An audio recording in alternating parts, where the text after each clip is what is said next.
didn't remind me to get my Roll20 and my character sheet. Fuck, sorry. Okay, well, I'm attacking Barbella first, so what's your AC?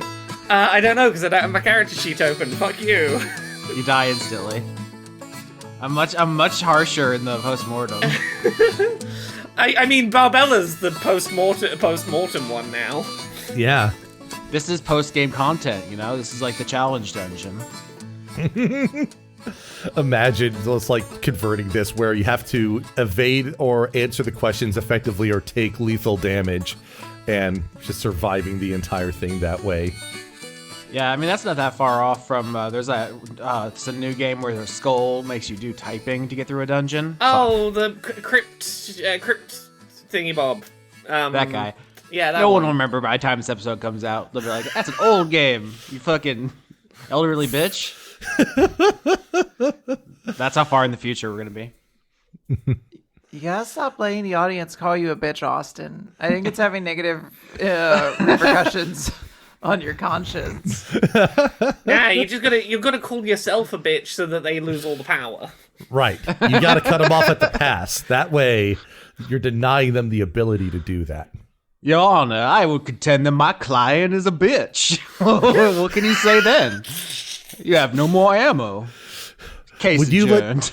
Would you allow that as a defense if we were doing like a legal arc and we had to actually form a defense like that, you know? You'd be surprised the stuff that happens in court. I've read some lawsuits. We're here to do the wet team post-mortem. I know, Quinn, you said you wanted to take this one easy. You were going to be on autopilot, cruise control. You're playing Subway Surfer in another tab, but... What? Wait, what? You don't remember from the dry post-mortem? When was that? It was 2 days ago. Are you okay? Yeah, I'm doing great, dog. What are you doing? I took a mystery edible today. Oh, okay. Oh. I mean, like, yeah, like I always like to say, like, so how many of us are going to be on edibles during this is the question. I mean, I might have been if I'd known everyone else was, you know, more the merrier, but... Well, I mean, the joke is on the fact that I've been on edibles for like the past like 12 episodes of the season, but today I specifically took an edible just labeled mystery. So we'll see what happens as a result of that. We're going to have to talk to HR. You can't just be doing this at work. I don't know what you think is happening here. But yeah, what a season, huh? In the VH1 behind the podcast, they're going to play these clips and be like, this is when the darkness all started. It's just me being like, I'm just a little guy, and then popping an edible that has a big question mark on it. Yeah, and then cut to you doing a wheelie off the Golden State Bridge or something. Shooting a gun into the air. Yeah, I'm doing the Homer Simpson loops, but on the ceiling. Mm-hmm. Oh, God. Nicely played, yes. So you all were just soaked this season. You were damp as fuck.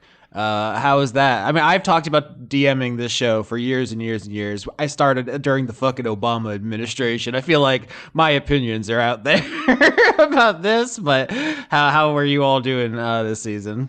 I did great. I think I had a really good time.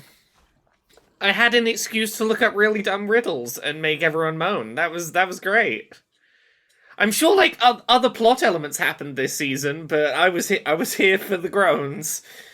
That was a great place to start. We're never going to be able to replicate that exact thing again. That's always going to be like one of the special, unique things about this season was the fucking riddles. I've watched people listen to the podcast and try to guess the riddles alongside, and it's harder than you think. Mm-hmm.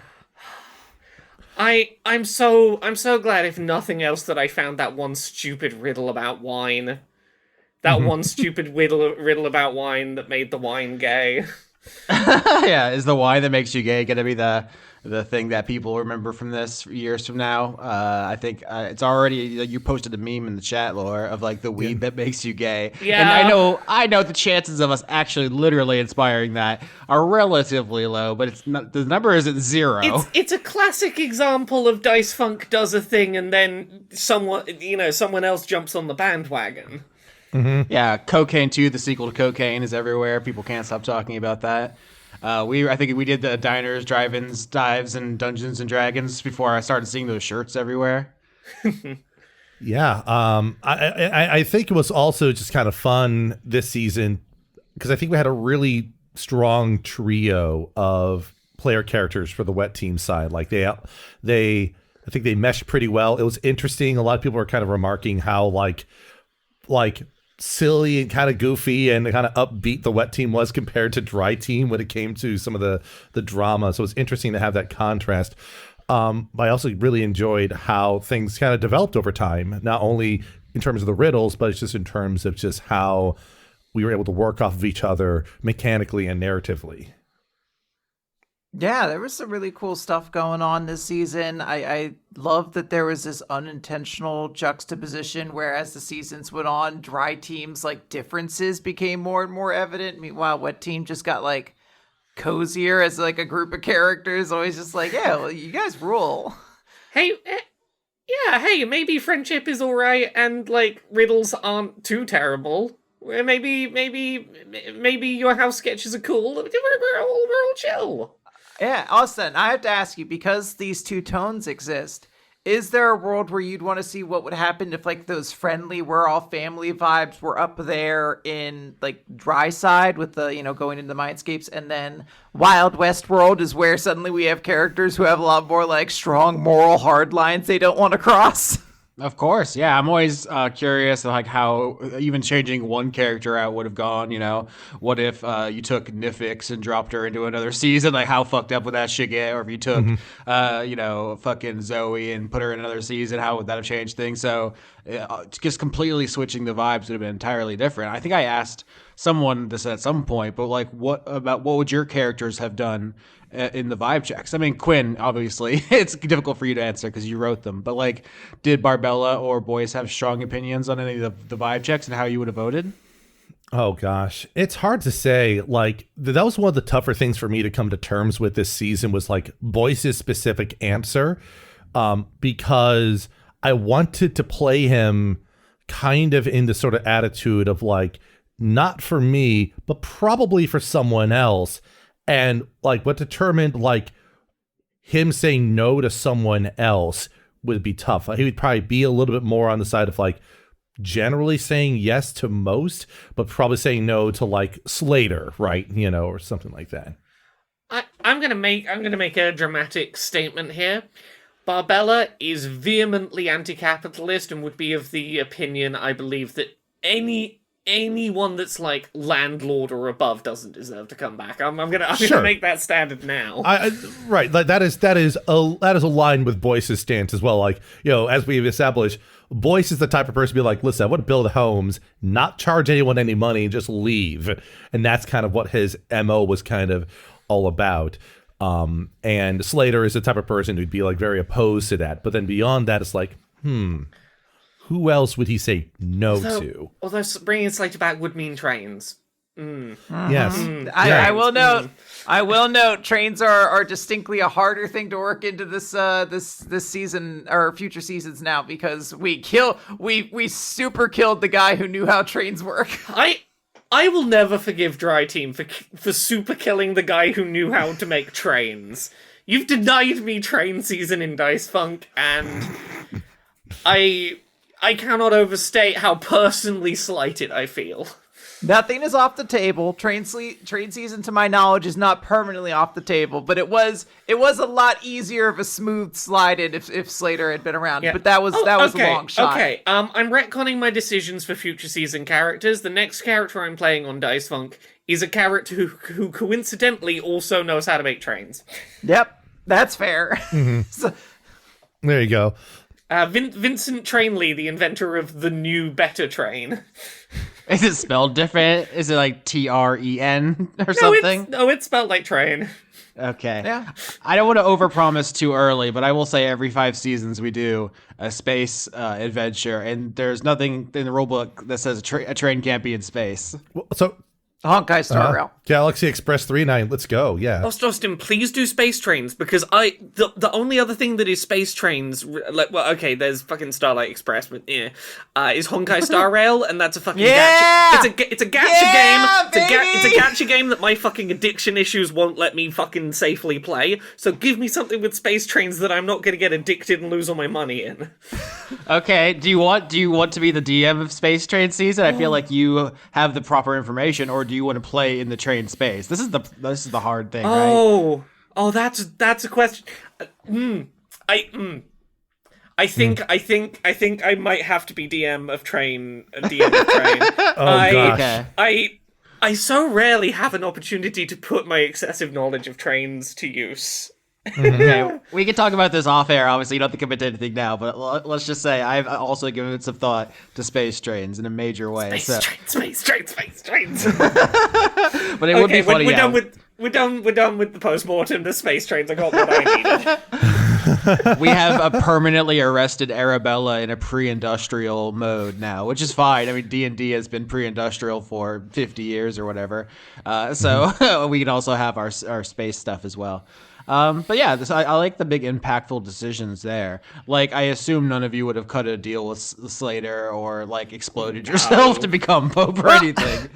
I mean, it depends. I think if I were to actively place Reaper in that scenario, I mean, her very early on state, she would be very easy to be convinced of things. I never really got to play it super well because no one really ever tried to take advantage of her that way. She succeeded on too many intimidation checks, but Reaper was supposed to be pretty dumb and impressionable. Like, if you knew how to rope-a-dope her, you could very easily convince her to do pretty much anything you want.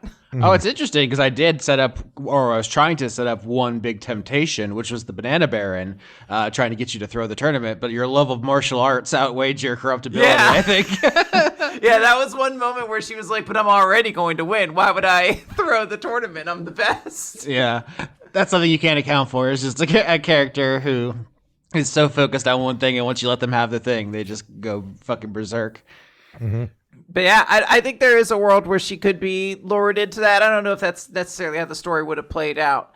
But yeah, I mean, if I were to look at Reaper objectively, yeah, like she's gonna make some bad calls. She's gonna hang around some bad hombres.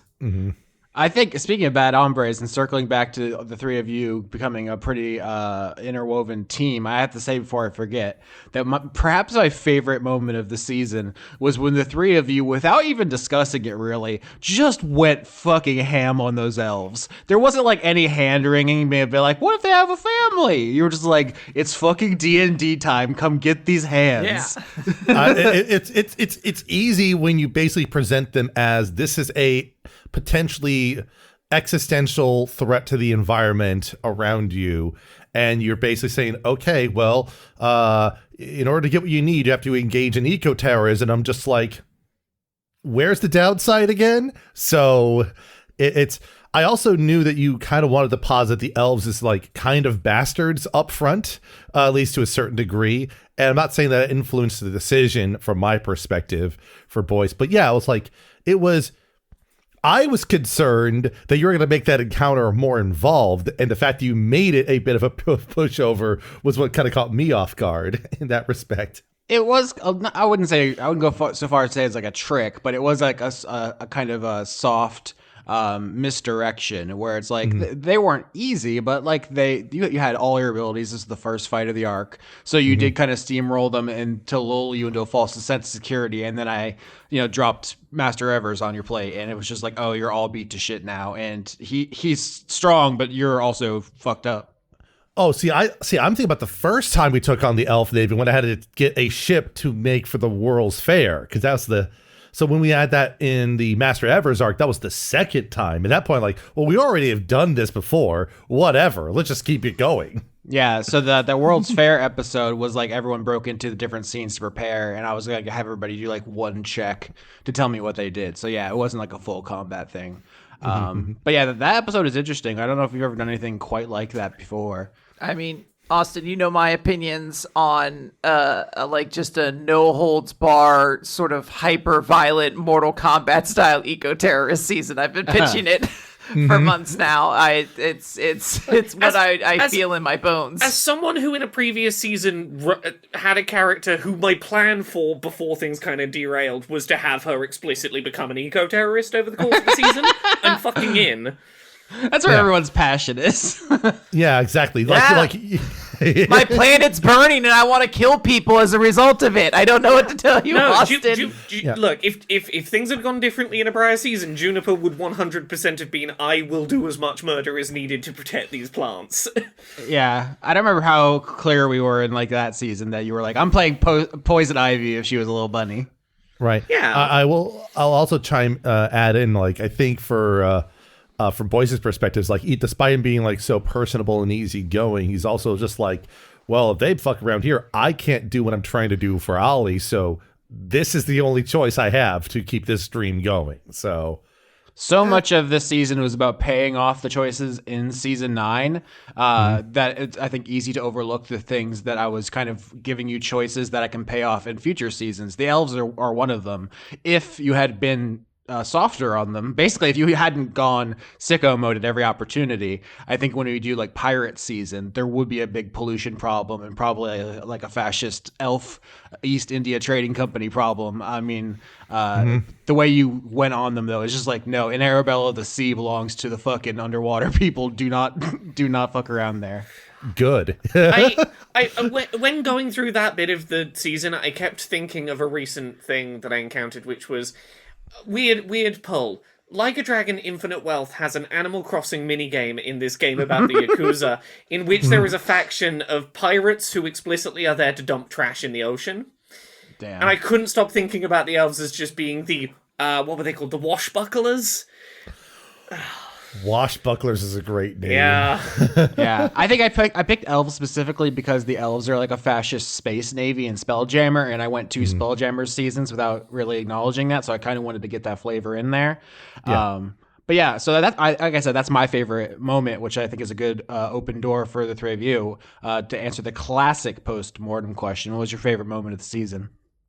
Ooh, I mean, can I just say Reaper gained her shit pushed in like the second episode? Like, Really? It was, I mean, Yeah. just in terms of like, I've never seen that really in Dice Funk where like a character went down twice in the opening arc. Like it was like such a tone setting kind of moment for a bit. I was like, damn, Reaper has like a lot of character development she has to do like immediately. I'm surprised. I was worried because I didn't mean for it to be that lethal. It's just that the shark had an ability that if someone's bleeding, they do a bunch of extra damage. And so the first person it hit was you. And then it was just like, well, I want to use this cool special ability. Oh, fuck. I went too hard. Reaper's dying. And then I also felt like I wasn't like I was pulling my punches, but I'm not giving you an injury consequence. So like that whole thing to me was like, oh God, I think I fucked up.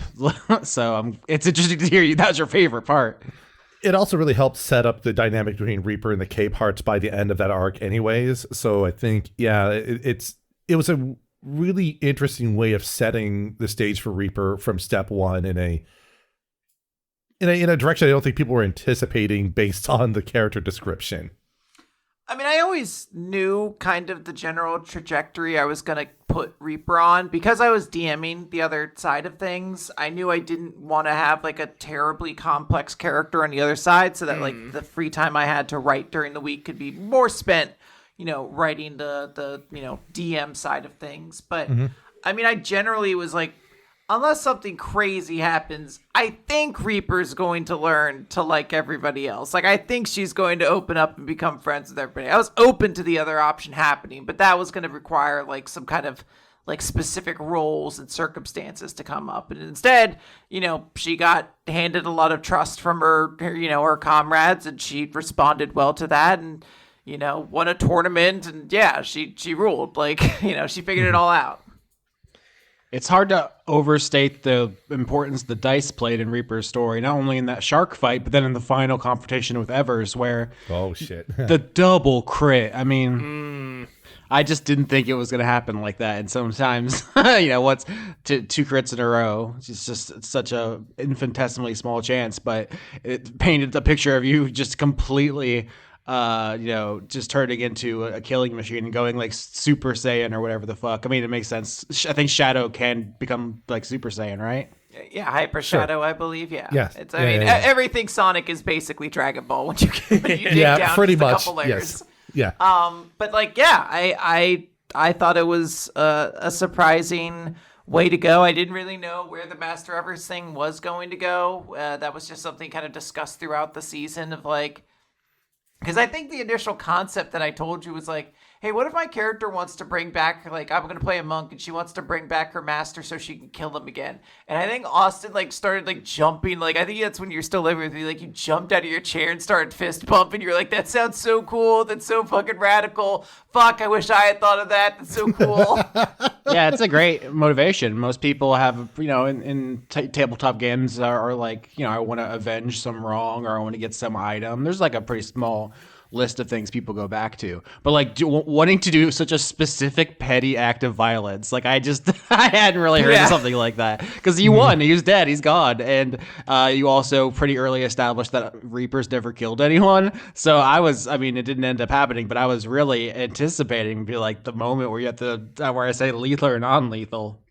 Yeah, I was fully committed to probably killing the guy until like, I think it was when I realized he had the ability to get to the surface now, because he went to the Banana Boys during that little trip, and he has that opportunity now to survive on dry land, essentially, that I was like, oh, so he really like has been kind of limited this whole time. Like, there is, I guess, a chance that, like, you know, with some freedom now, maybe he won't end up being a complete dick basket. And even if he does, you know, Reaper knows she can't beat him. So if he starts causing trouble, she'll come down to, you know, wherever she is to settle it, basically. It's, you know, I wanted this to feel very like goofy fighting game ending story. Like, all right, M. Bison, I'm gonna let you go, but just know I'll be there to stop you wherever you are. You know. One of those Tekken endings where Master Evers throws 10 cave hearts into a volcano and somehow they sneak up behind him and shoot him with a gun. Yep, exactly. And then there's it's revealed the dog's controlling everything through a console in the background. Yeah. I mean, what you've done now is given me a way to have crabs with shadow martial arts in future seasons. Absolutely. So absolutely. That's all I wanted. For me, favorite part of the season, and this feels like an easy answer because is my character's arc. I really loved how the let's go put a body part in the in the whole arc went. But specifically because, like, I came into this season, I don't know if it was before the season started or within the first couple of episodes, I knew I wanted Barbella to be a character that was open to other religions and to the fact that, like, religion is a much bigger conversation than just the religion she herself was following. And, like, there was a point that happens kind of early in the season where I was like, I am kind of open to the idea of Barbella at some point this season. If she converted to a different religion, I would be open to the idea of her seeing something of interest in some other religion along that road, sort of thing. And I was having these thoughts, and then we do an arc that is, hey, let's build out what this religion is, have Barbella have a crisis of faith about, oh god, someone got in the hole who was still alive, am I going to get kicked out the church? And then it fucking culminated with, I did some riddles in a church and shit's glowing, what's happening? Fucking summon the snake. We've had clerics and paladins before, but I think this is probably my favorite, like, on the purely religious aspect. Like, Anne was too stupid a cleric to really engage with any of the themes, and, like, Roland was just such a good guy that, his faith was just like, be chill, be cool. There's nothing, nothing controversial there, but you, like, were engaging with, like, the mysteries of the world and the uncertainty of it all constantly. I think you had to put in extra work because I think your character could have easily just been like a joke. You're just like, why did the chicken cross the road, lol? Right. The thing is, like, the idea for the character was the joke idea. Like, I had the silly idea and thought that'd be funny and it'd be a silly, fun thing to do. And the more I thought about it, the more I was like, I want an avenue to wrestle with theology and to let a character be, not as unshakably certain that everything their faith is doing is being done right as a lot of paladins often are done as. And I certainly wasn't expecting, here is about the most clear-cut sign you could ask for of you're doing something right with your religion, as that arc ended with. And it was a weird moment for, giving Barbella confidence in her following her own religion that I wasn't necessarily ready for her to have. Yeah, and I think we complicated it further because as I realized that Hylia was going to die and people were going to have to choose whether or not to bring her back, I had Bishop Bittercreek step up as like another ideological force to kind of make you kind of choose what type of religion you wanted, because it's very easy to just say like, oh, it's all a mystery, who knows, and just kind of wash your hands of the whole thing. Well, that's the thing. You ended up doing this season the thing that I'd really hoped for, which was giving my character a reason to go, I really don't approve of the actions of the leader of this church, while not finding that inherently makes me less believing of the religion. That was something I'd really hoped for, was I'm in conflict with my religious leader while still thinking that my religious views themselves are not tainted by that. Yeah, and that's something that I can kind of share some like parallels with. Like that was part of like Roland's whole concept back in season 3. But I think a big difference is that with Roland, it was based on a direct like reflection on established D&D deities and stuff like that. Whereas with Barbella, it was like exploring this more newfound religion and kind of like seeing the birth of it and the development of it throughout the season was really interesting in that way.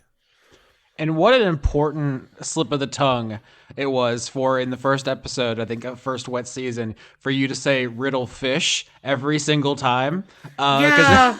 I was editing the last time on that, and I was like, it wasn't just once. It's so pervasive that I think we have to address it now. And then I got so excited. I was like, no, it's actually part of the whole thing. Right. Yeah, no, because the thing is it was meant to be Riddle Snake, because when it was brought up in the previous season, it was Riddle Snake. But the problem is I've been thinking about, like, water riddles, water character, water so much. I just completely, like, I'd gone on an ADHD wander and forgotten to come back to Snake. I was like, we're underwater. I was still picturing something, a serpentine. I was picturing the eels from Mario 64, the underwater eels that try and bite you. That was sort of the vision I had. I was like, yeah, it's still the same thing. It's just wet fish, wet snake. I mean, I don't think it's a coincidence that Dire Docs plays every time something in the season gets really emotional. Yeah. That, again, my favorite things in Dice Funk are the things where something is said unintentionally, and now that's a big deal. Yeah, and I think it just plays into the ambiguity and the lack of certainty for the whole thing. So I was really happy with the way it all turned out. I love me a good Holy Trinity. Yeah, the second arc is really where I think we really found our footing. I think the whole thing worked out really well. I think I gave you a chance to betray Allison every other episode. I really really tried, and you just the whole time you were just like the number one homie. Yeah, no, this is, hey, you fell in a hole, you are part of the religion now, you're a good one, and I am oblivious to any approaches you're making. Excellent, yeah. Austin was like, hey, Quinn, why don't you play Allison in this scene? And I was like, oh, I mean, I really only ever had, like, kind of one thought when it came to Allison, was like, this is someone who is, like, madly obsessively in love with Barbella, but is probably not a particularly good person. In a way, like, I always thought there was something like quietly manipulative about Allison that I couldn't quite like put my finger on. So I was like, I'm gonna have her start suggesting there should be a holy riddle empire. And she's gonna absolutely go along with that. That sounds like a great idea to her. Yeah, I mean, the way Allison, I was trying to play her was that she thought she was a good person. She thought her queen was a good person. Like, from her perspective, obviously, there's, like, nothing sinister going on. But also, monarchy is such a evil, like, vile system that you can't help but have that kind of trickle down and poison everything you touch. I'm looking forward to the Holy Riddle Empire showing up in future seasons as an exclusively good thing. Yeah, I love when you get one of those good empires that is purely wholesome. Right. Exactly. Yeah. So for boys, it's kind of like that. There's some obvious choices. I think we're recording this not too long after the end of what I would kind of say the Reaper arc, the Master Evers arc, where it ends with Gaudi like going away and stuff, and like that was a really great moment. But there's like a lot of other things when it came to kind of establishing Boyce's abilities, his relationship with Ollie, and kind of making it clear why he was so determined to kind of see through things the way that he does. So those were like the big things that kind of stood out to me during the season proper. And it was a tricky thing, I think, to kind of unpack and do, because I was trying to figure out, okay, how do you tell the story about a character who is so devoted and so focused around this other character that's not going to be on screen ever, and still make it feel like it works. And I think that we got there eventually, at least, but it did take a while for me to kind of figure out how to do that. It's a very difficult writing challenge. I don't know if I would do it. I feel like that's one of those things. It's like, well, sure, one of the best writers in the world could do it, but I am a lowly toad, so I'm going to do something a lot easier. In this case, I felt like it was really necessary, though, because it was like one of the ideas for Boyce when people were discussing the planning for this season was seeing all these different perspectives and views about resurrection itself. And so I'm like, okay, I need to come up with a different angle from everyone else. I'm like, oh, here's an idea. Kind of like the opposite of what Reaper is. Reaper wants to explicitly bring back this one person, albeit for like petty seeming reasons and stuff like that. I'm going to make a character who explicitly is not going to resurrect this one person. And then what does that entail? What does that mean about their attitudes about the world and everything else? I think it was really fun. And it was very funny in our little like epilogue episode. Hialeah like tried to go to Boyce into all this stuff and like saying, well, aren't you afraid about like, getting your ass kicked out there in the world? And Boyce just like, no, I'm not afraid of dying at this point, just like, because at that point, if he dies, it just means he gets to go to Ollie. So like that's the only logical conclusion there. So those were all the little moments like that. I think the most interesting formative scene in the entire season was based on of his interaction with Miss Killings, of all things. I think that was actually really funny how that turned out. The downtime where we played cards? Yes. Because there was a few things that happened in there. Number one was like coming up with a reason on the fly for why Boyce's name was in quotes. I was happy with that choice. But also because you kind of mentioned that like Boyce and Hialeah were like planning Zolfo and the gig, and that sort of really solidified how everything kind of came together. Like, oh, now I understand. When these plans were being made, Ollie designed everything, and Boyce had just been executing on that from this whole time, and that made it easier to kind of tie the immediately following arc, which was the Master Ever arc that ended with Gaudi being like taken away, and being able to make it clear how that was connected to Ollie in such a specific way. I was really happy to land that when we got there. It was fun to have Miss Killings be very straightforward and helpful to you, because she is so shitty so often, but you are just you just deliver on things, and I think she respects that as just like an efficiency drone. And it was a nice contrast to the brief moments where Hialeah was just a fucking dick to you for no reason, which I apologize. I guess out of character. Fine. I assume you know I don't mean it, but she doesn't. It's not that she doesn't like you or anything. She just kind of takes advantage of your good nature, because she's like, right. Oh, I can do minimum emotional effort here and still reap rewards because you're too nice. That's also why I thought it was very funny to rebuke Hialeah's like suggestion to do things like, well, that wasn't part of Ollie's plan. Sorry, maybe if I come back when I come back, but sorry. Yeah, no, more people should have told Hialeah to go fuck herself. It's fun. It's a free, safe, legal high. It's funny that Boyce is the one that was like the most like, nah, fuck this kind of Hialeah there. Yeah, I'll try to play a nicer character in a future season. I realize Anne and Wendy and Hialeah are also disruptive. I just need to play a sweetie. Oh no, I just remembered what my season 13 character is. I'm sorry. And also your sharp point. Yeah. You gotta play a nice character at some point so I can play a shitbag. Like, I need my room to be a jerk. Okay, in train season, Laura, I'll be the train sweetie. I'll be the nicest like train person of all time. Well, of course you will be. You'll be on a train. There'll be no villains. You'll try to introduce an antagonist, and you're like, I'm sorry, their heart isn't in it. They just love being on the train too much. The villain of the season is rail privatization. Yeah, I don't think that's a joke. I think that's just gonna be true. Yeah. So yeah, that's the one of the big questions people ask every season. The other one is favorite NPC, which always feels a little self-indulgent because those are my guys. But I am curious because it helps me hone in on what to do in future seasons. I don't know if favorite, but the one that I think was the best NPC in my opinion this season was the fucking Banana Baron.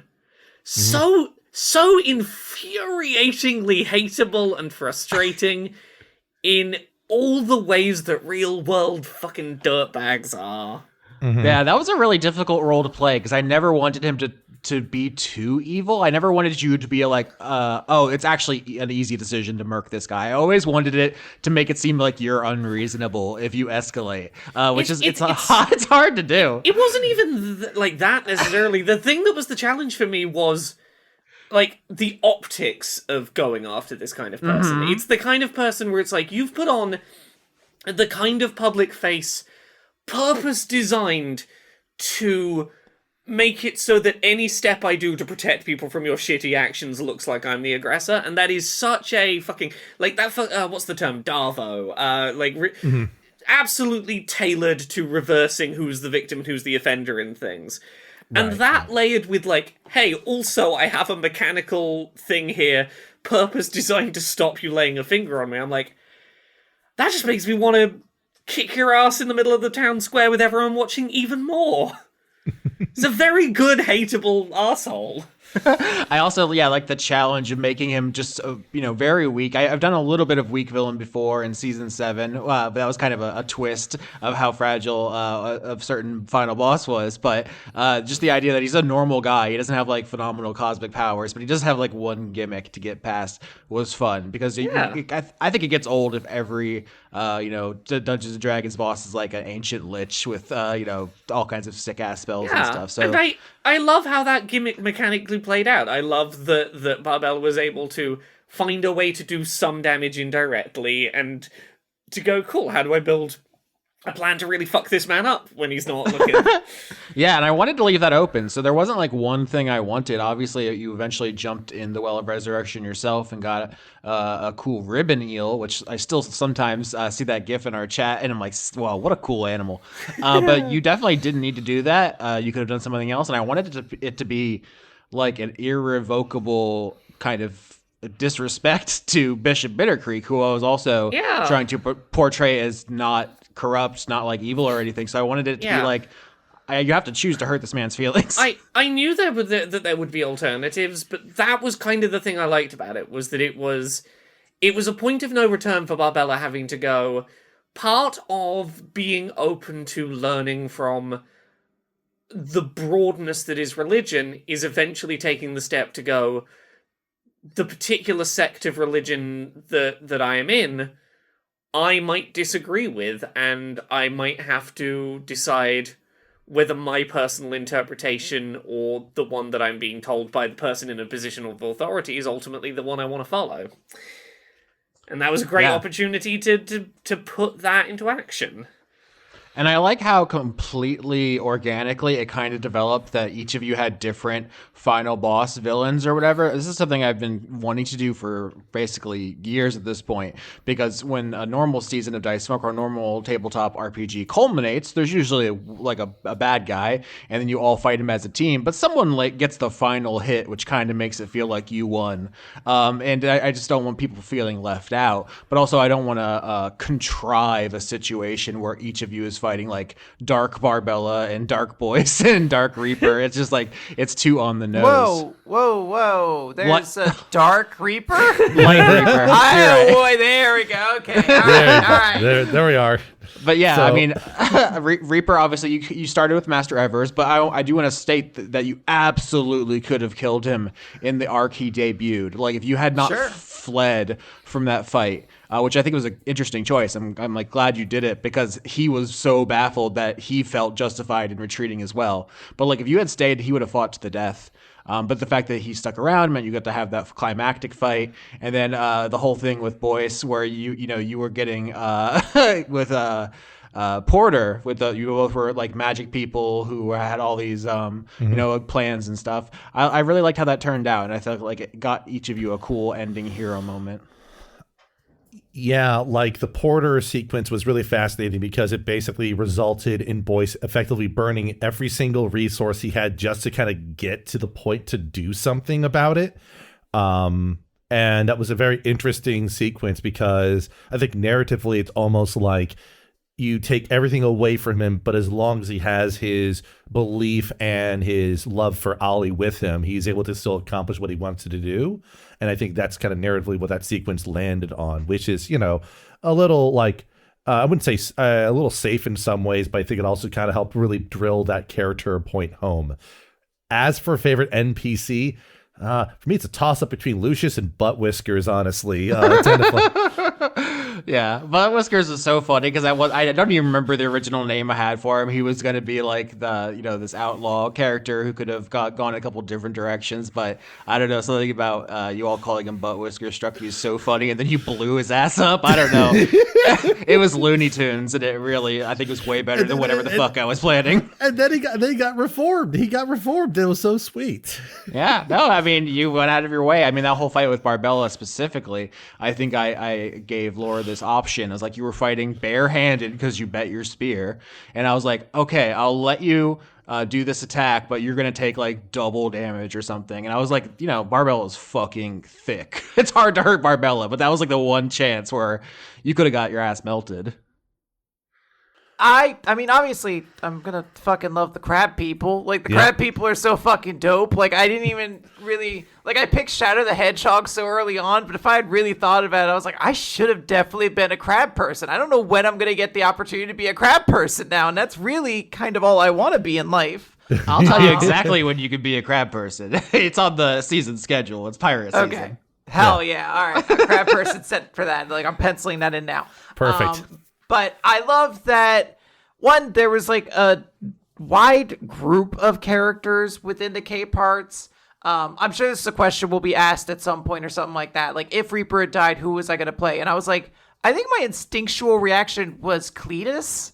Because I was like, that's pretty much a blank slate. It was just this joke character that's like, yeah, everyone kind of hates Cousin Cletus or whatever. Like, Cousin Cletus is a bit of an oddball. So I was like, all right, well, like, let's find out why, basically, or whatever. So, like, if I had died, like, if Reaper had died, I probably would have loaded up Cletus for a little bit. But also, I really did enjoy Bitter Creek a lot. I didn't get to do too many scenes with Bitter Creek and Reaper, but the ones we did have, I liked because there was initially like, I'm almost playing it like Reaper is this like exhausted dog doing work for the government, just like, how long until I finally get my fucking desserts, old man? And he's just like, shut up and fucking put that body in a hole. Like, calm down. Yeah. And like he has this cool show of power against her early on where he's just like, girl, you don't want any of this smoke. Like, I'm being nice to you right now. You're a child.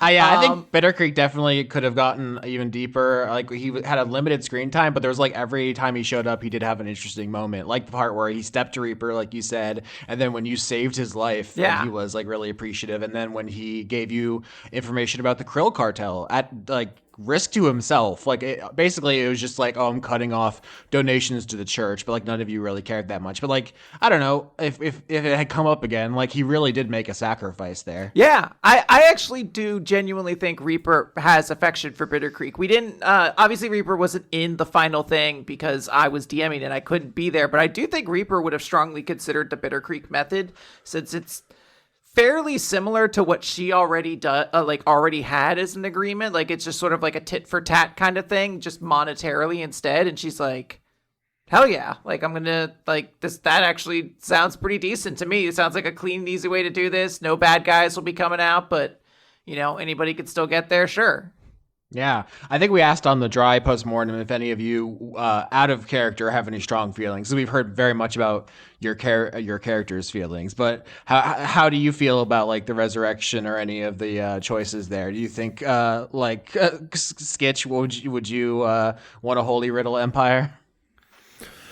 I mean, listen, like, given the choices we had laid in front of us, it feels like one of the better ones. But, you know, empires are always kind of like this is going to, when will this start sucking hardcore? I don't know.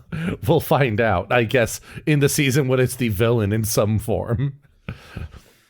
Well, I mean, with regards to the Riddle Empire, Barbella can only do what she can in her lifetime to keep it on track. What a religion becomes once a particular figurehead dies is, you know, the decision of people who will reinterpret that doctrine in countless other ways later. Can't account for that.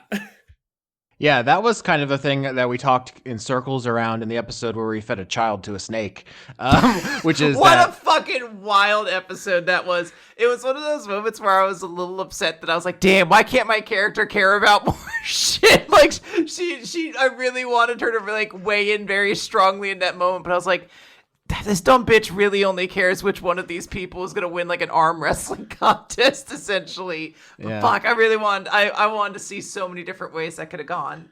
Yeah, Laura and I talked about this during the Crew Grunk interview, but, like, that was a very important kind of branching point because you might not have liked Seneschal Kilpatrick personally, but he was the one chance for this kind of area to have a non-hierarchical government. I think he was, but also, like, you know, I think Barbella's take was very much, you can't demand that kind of change by going to a completely unrelated community and attacking them. Like, that cannot be. You know, I'm all for political violence. Go attack the monarchy yourself, like, you know, do a coup or whatever. Don't go to an unrelated town and start attacking them to try and make that be how you fix your system of governance. I'm all for political violence. Putting that quote over a picture of Laura. I'm all for political violence if you aim it at the people with the political power you're aiming to violence. Is it too late to pivot Dragon season into eco-terrorist season? It's clearly what we want. We're passionate about it. You know what? Maybe season 14 goes on the back burner and we blow up some terrorists instead, you know? Tell Dan wants more time to do pumpkin shit anyway. What's 13? Go back a couple weeks. Yeah. So there were so many different things people said that I wanted to respond to. It's hard to hold so many thoughts in my head. I was just going to say about Cletus going so far back. Cletus Capehart. I tried not to say any names during that first arc because I didn't overwhelm the audience with names to remember. And sometimes things escape my mouth before I know I'm going to say them. So that was one of those. That's just a funny thing about talking into the microphone for hours and hours and hours. Sometimes you surprise yourself. But yeah, I thought that was very that was surprising and funny. Yeah, I love the Capehart family as a unit. They occupied so much of the NPC space of the season when you consider it. There's like 5 or 6 like quasi-named and, you know, members of the Capehart family. And like all of them were just kind of fun. I loved how they all had like kind of a different energy going on. And the fight against Grammy and Grandpappy was like really good. That was probably one of the more like mechanically engaging fights in it, and just like trying to figure out how to stop Grammy Capehart from whooping our ass while also holding, like, I think Barbella basically just held off and kind of like locked Grampy down. So there were some really mechanically awesome fights this season. I'm glad you thought so, because sometimes in the audio format, like you got to paint your own mind picture. I worry it's not coming across. And I'm like, if this was animated, it would be so fucking sick. There's like this explosive red powder like drifting through the water, and people are like, using it as cover, and it's exploding. And, like I don't know. I thought it was like so sick. And then you listen to the episode, and it's like, does a 25 hit?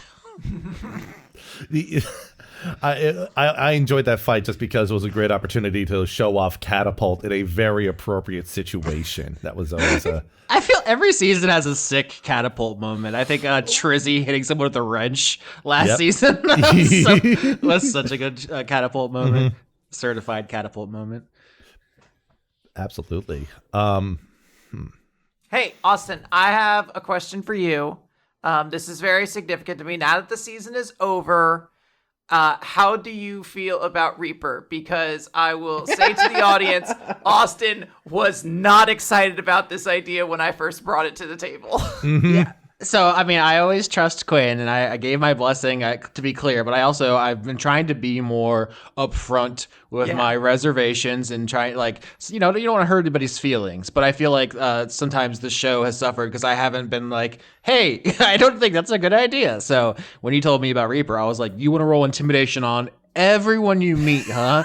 That might be pretty disruptive, and you know what? It wasn't. So I must say, I am impressed with how well you made that work. We've had a couple of seasons back to back of idea that you say it to a DM and it sounds, oh god, that's the worst idea, that have worked out. Last season it was, what if we had a character who was unpunchable and didn't care about the plot, and that worked. It can be done.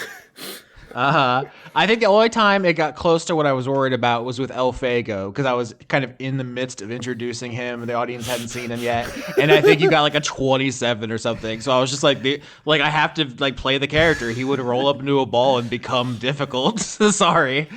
Yeah, most of the time it was pretty gentle, because we don't really, we're very genuinely good people on this show. Like, we respond to so many situations in, like, an uwu, fingers. Would you guys mind if we were your friends? We don't, we're always trying to use persuasion. We don't use intimidation. So I wanted to focus on it. But I was like, it's also very funny if she's not good at it. Right. Mechanically, the stats were not there. She is a monk.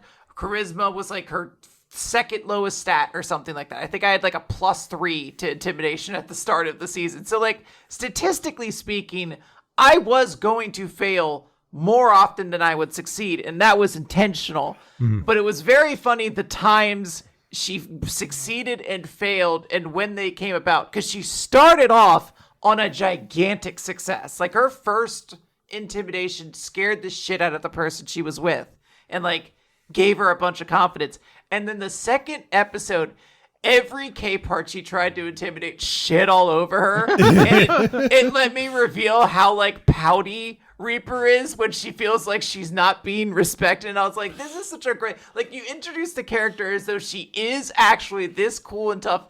And then someone else gets a look at her and is like, they're not actually that big of shit. And she just starts fucking being a pouty bitch about it. Yeah, the dice were really on our side in that one. I mean, I'll say from doing creative writing classes or whatever, being around a lot of writers, it's a huge red flag to me when someone's like, "Oh, my protagonist, it's John Wick, but it's with my name." It's just it's so corny when someone just is like, "I'm gonna do a popular culture thing, but my take on it." It's Quinn's one of the only people I trust to just be like, "I'm gonna be Shadow the Hedgehog," because I know that you actually have more stuff up your sleeve, but. It's one of those things where I just had to say to you, okay, but you're not gonna fuck me, right? Yeah. No, there is definitely a real trust that I very much respect you for.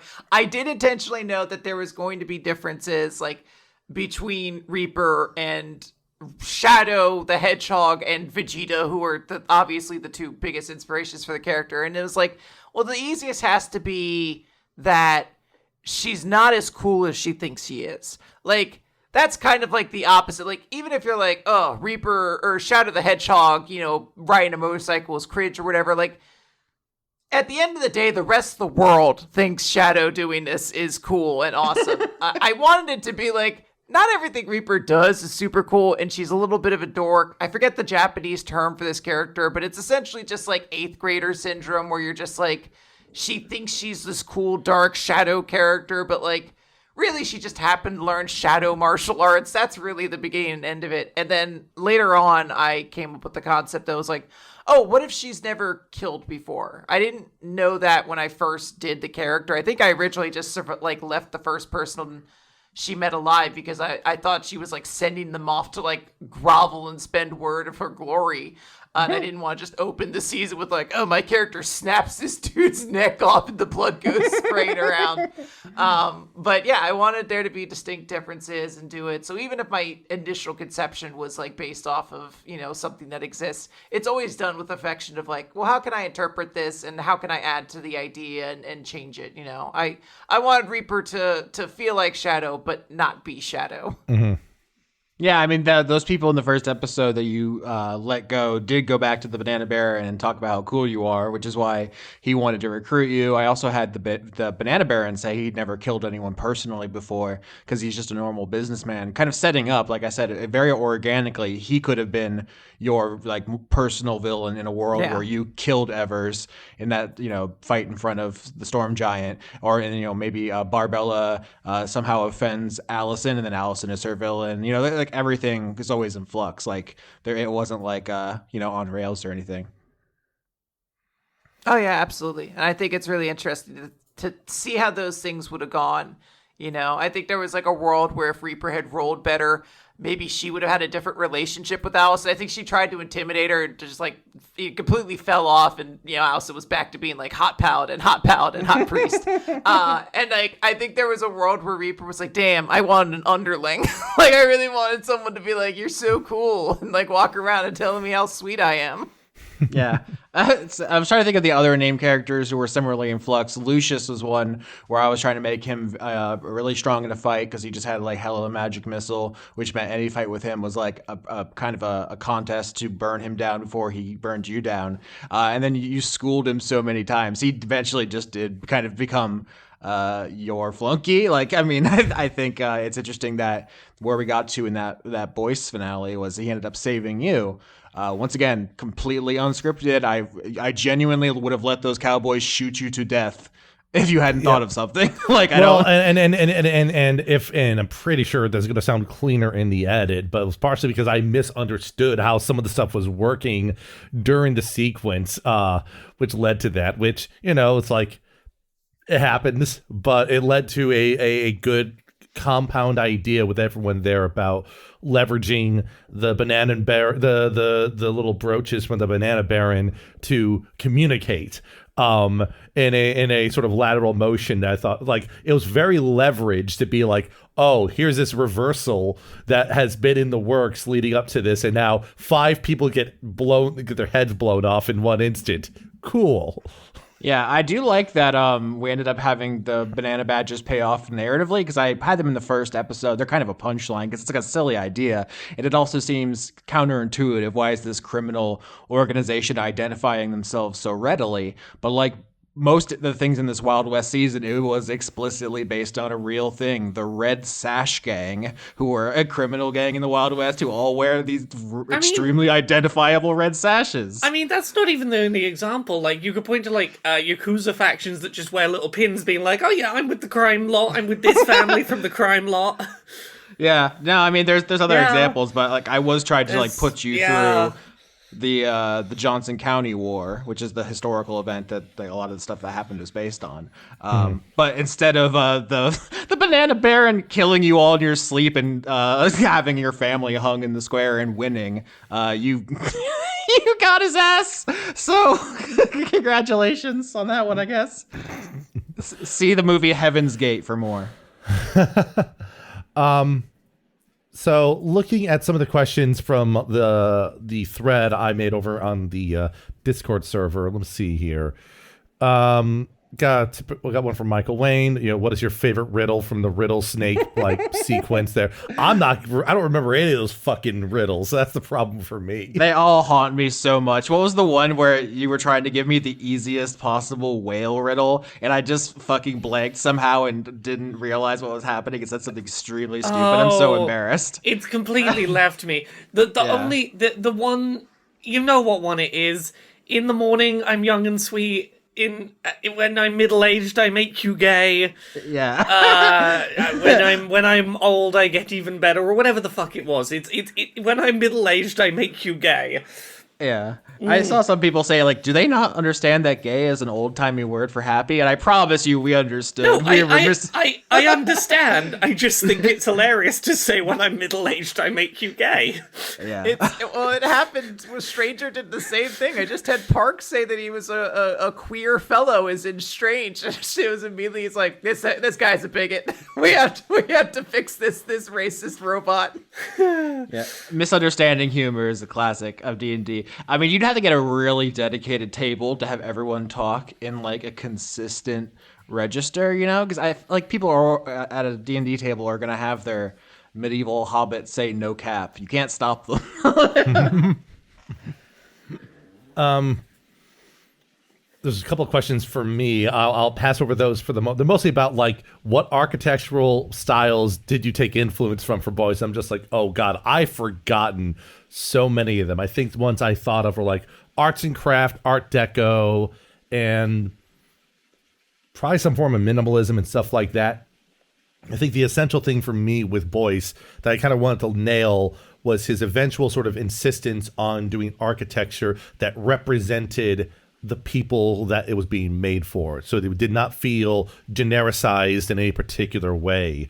So it's kind of hard to remember some of those elements there. But Yeah, and that's another element where you chose to play on hard mode because architecture in an audio medium is not the most natural fit, Yeah. It's like we've had characters who are musicians and we've dropped in like when I'm like, oh, I play a bard song and then I can drop in a guitar riff. But if you're like, oh, this is a, 17th century buttress, like I can't help you, audience.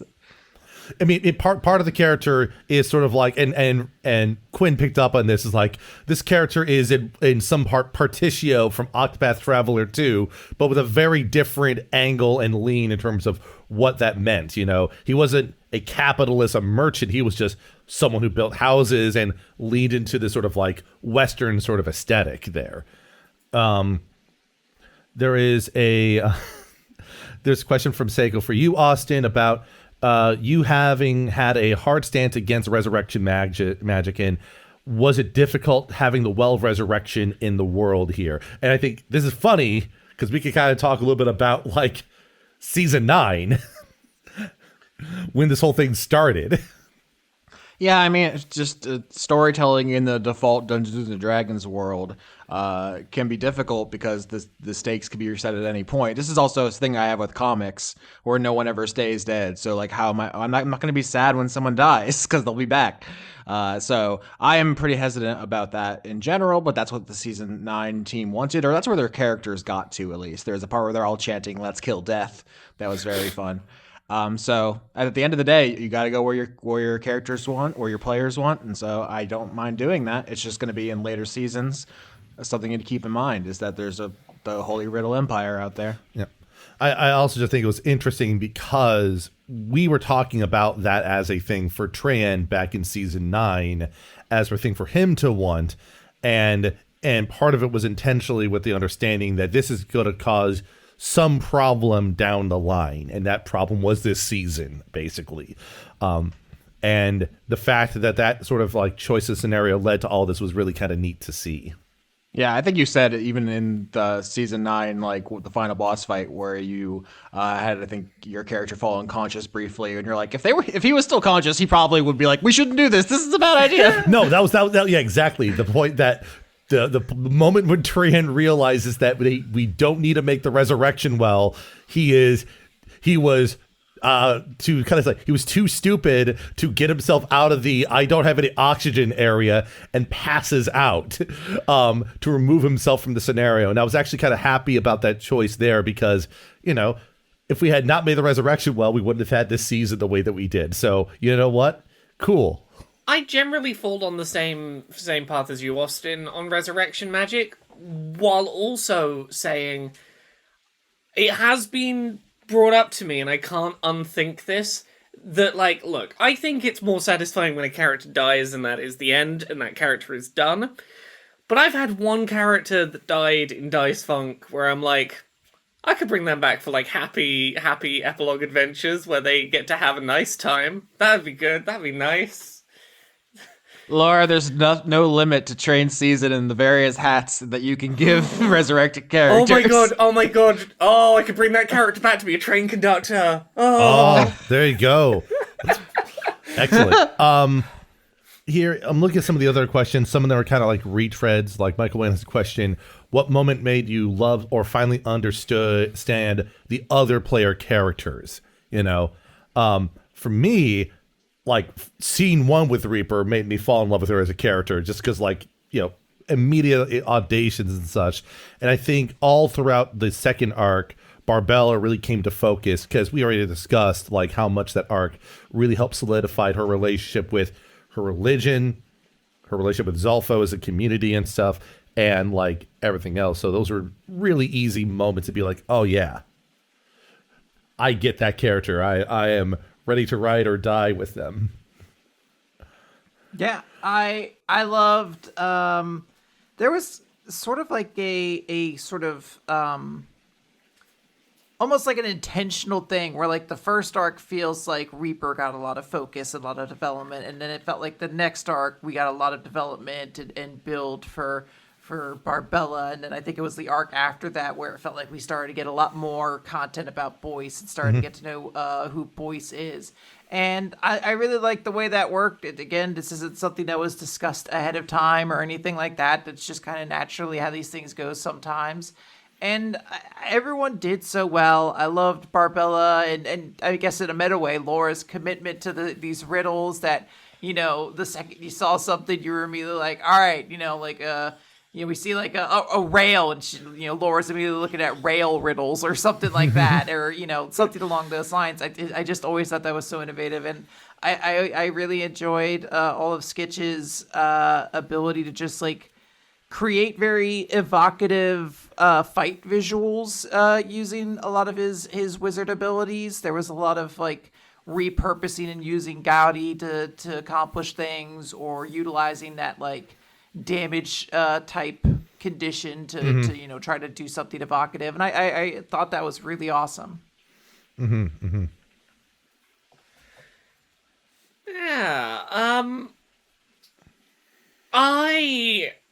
I for Reaper, I really liked the coming to terms with maybe it's not weakness to have friends.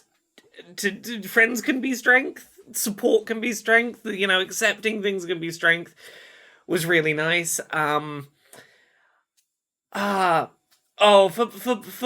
Boyce, it's gotta be the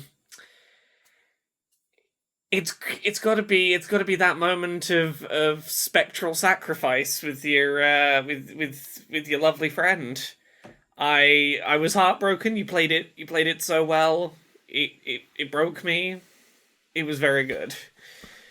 Yeah, and a lot of people will, you know, say like, Skitch, damn it, you did this. I'm like, listen, this was Austin's idea. Austin was the one who threw out the notion that this had to be a permanent choice. I'm just like, fuck, I have to commit to the bit now. Damn it, this is such a good choice. I mean, it would have been, I think, a really underwhelming ending if you're like, I make an illusion, White runs away, and then nothing. It's kind of a wet fart. And it just so happened that Killings gave you that ring of permanence, which was your suggestion. So in a way, we built that tomb together. We built a prison for ourselves. And I'll say this, like the moment I was like, okay, why can't Gaudi come back? And like, yeah, the ring of permanence is one solution. But I think the real answer that I landed on was like, oh, because Gaudi was designed by Ali. And so like the person who would have to craft out the spell for Boyce to execute is no longer around, and Boyce doesn't have those notes. So it's like a matter of like when Gowdy goes away, he's not going to have the means to bring Gowdy back. And I felt like that also really solidified that dynamic of his character, which then we explored further in the immediately following downtime, which I think really tied it together.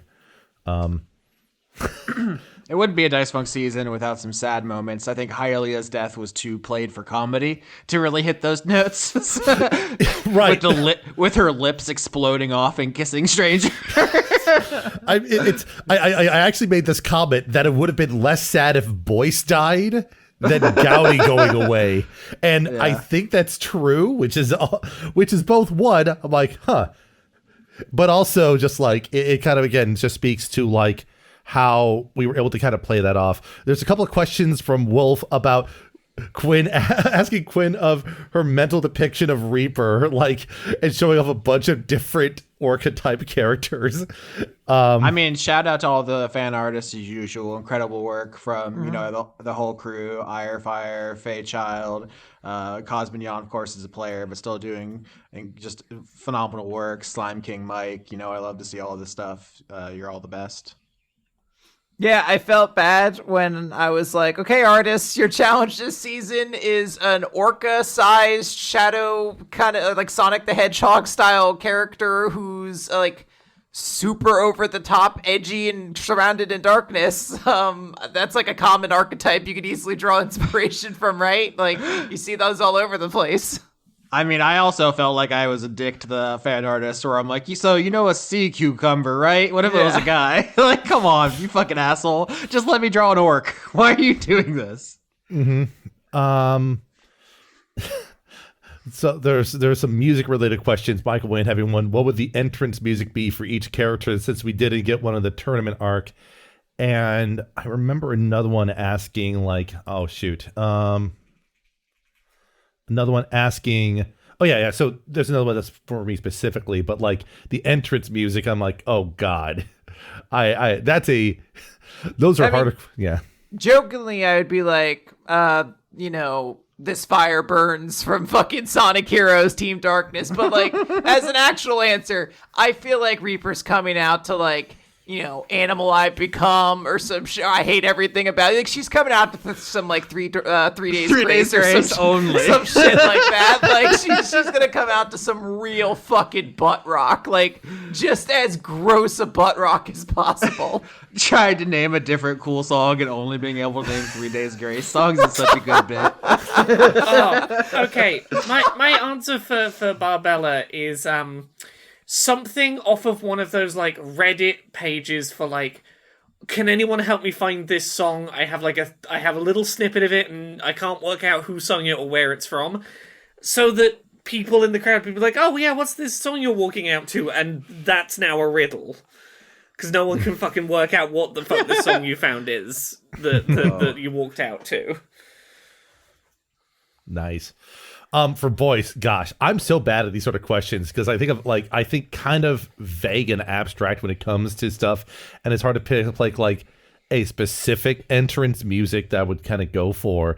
Especially because I think Boyce would just have like the worst choices for entrance music because he would not have anything that's really intimidating or like flamboyant, since that's not really his style. So I hate being unable to come up with like a clean answer for that. We mentioned the tournament arc multiple times here. I think one of my personal most desirous questions is, Laura, do you regret not taking part in the tournament except for to throw your first fight? Do you think that could have gone other interesting places, or are you happy with it? It might have been fun to do some fights, but like, I was playing a character whose fight strategy was hit and hit as many times as possible and keep hitting.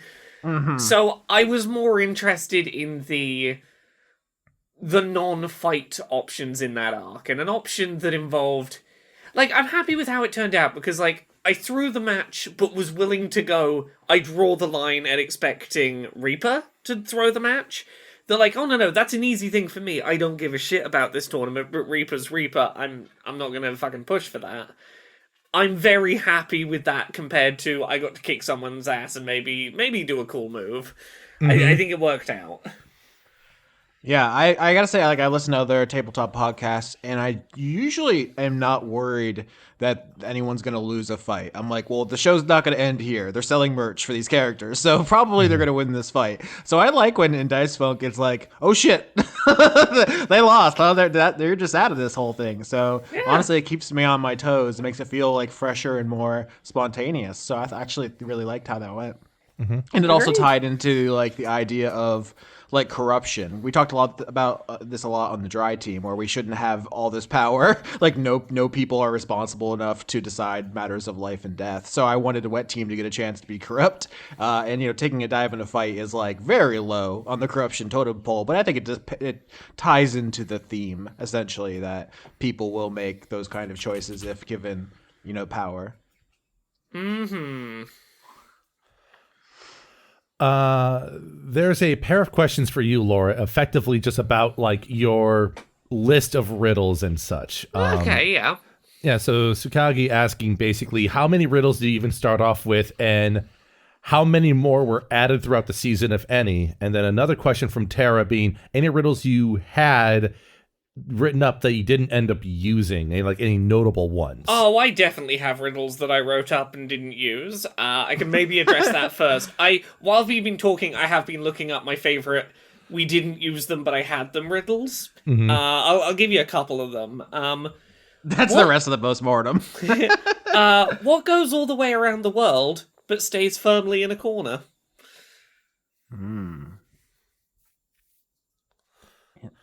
I feel like corner's the clue there, right? A kid in timeout, though. It's just like No, a stamp.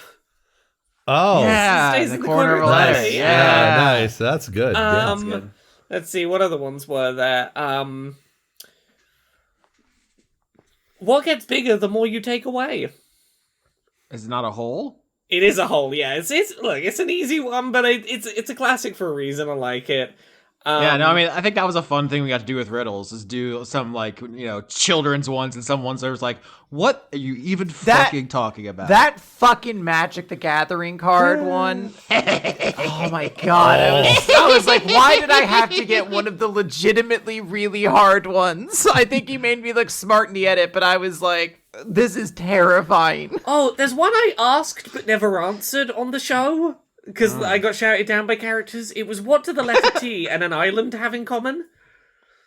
Oh, I think you said that. This sounds familiar. I don't think I said it on the air. I think I said it in our text chat afterwards. Oh. You find them both in the middle of water. Yeah. Oh, Yeah, that's good. Really good. I on air interrupted before it was finished, and I was like, that was too good to not say. Okay. But yes, to the question of how many I had and didn't use, I'm gonna say I started with a list of 30 riddles going into that first episode. I did a degree of what are some words that might come up, and some one, maybe two riddles that are adjacent to that word. And I wanted to have a little batch of things on hand that might come up.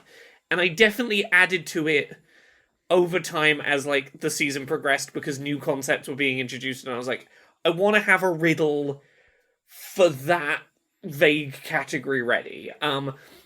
Some of the riddles were mute my microphone, furiously start Googling while someone else is talking to try and have a riddle by the time a sentence ends. There was definitely a bit of that, but I did have a good 30 riddles in the I can probably pull one of these out and seem like I'm very prepared pile. I will add one last question for you for the moment here, Laura. Someone else was asked, Conduit of Al Dente Pasta asked a bit of a question about in-moment thoughts about testing Seneschal Kirkpatrick with the Riddles 3 and misgivings about it. But I think we did explore that quite a bit. So I'll ask their follow-up question, which is, can we have a riddle about butts as a treat? If you have a riddle about butts. Here's the closest I have to a butt riddle. This is the closest I have on hand. What has a bottom at the top? Me. Wait, what?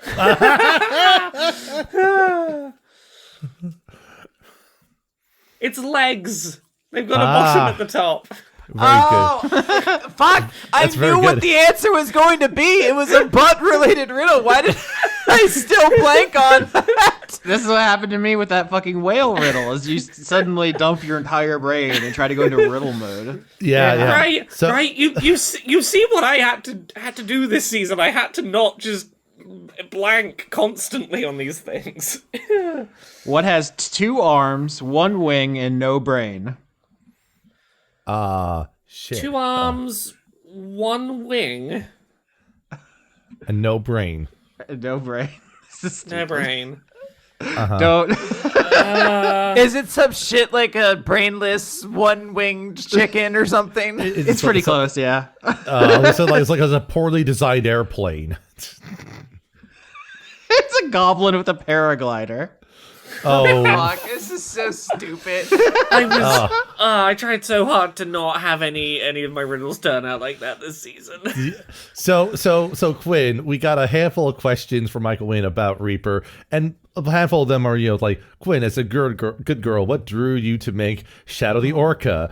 Or Quinn, as a good girl, what was your favorite reaction to Reaper trying to intimidate someone? But I think the interesting one is, as a good girl and Sonic fan, what do you think would be the Sonic Heroes combo move for the whole patrol? What would it be named? Okay. One, love that I get called a good girl in these questions. I think that's great. Let's What do I need to be doing in life to get that treatment? Yeah. God. I want to make sure Yeah. to include that all 3 times these questions were asked. Yes. Yeah, this might be a requirement in future seasons. You gotta be like, Quinn, as such a good girl, why do you... You've done a lot of work on your brand. Yeah. Why did you blow up that man? Okay, so let me try to answer, I guess, this very quick. One, why did I do Reaper? I thought Shadow was really, really cool, and I thought there was a space that Dice Funk hadn't had in doing a serious, like, edgy character. Like, we've had characters that have kind of parodied edgelords before, but they've always been, like, very authentic. And I was like, what if this character is not as cool as she thinks he is? That's part of the concept from the beginning. So that's what I did there. My favorite reaction to her intimidation, I think it was either Lucius, who I think just did not give it, like, she got stonewalled by a lot of characters, and I think it was like Lucius, and the K parts were like the really big ones.